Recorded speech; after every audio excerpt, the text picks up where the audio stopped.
Diqqat, O'zgidromet ogohlantirmoqda. Assalomu alaykum aziz tomoshabin. Ushbu xabar boshqalarga ham yetib borishligi uchun video ostiga bir dona like bosib, bizga obuna bo'lib qo'ying.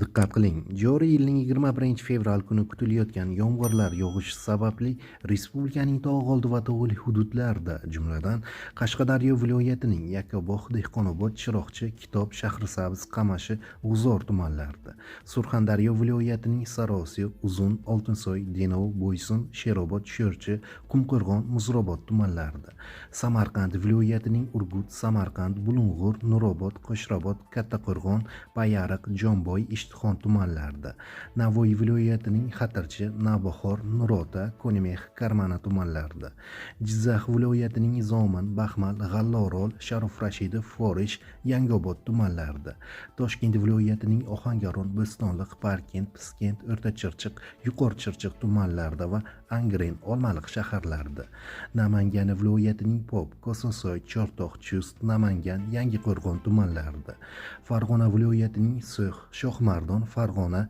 Beshariq tumanlarida, Andijon viloyatining Andijon, Asaka, Jalaquduq, Qo'rg'ontepa, Paxtaobod, Izboskan, Xo'jaobod, Marhamat tumanlarida va Xonobod shahrida sel, suv toshqin hodisalari yuzaga kelishi mumkin. Tog' oldi va tog'li hududlarda istiqomat qiluvchi fuqarolarni, dam oluvchilarni hamda tog'li hududlarda harakatlanuvchi haydovchilardan ehtiyotkorlik choralarini ko'rishlarini so'raymiz.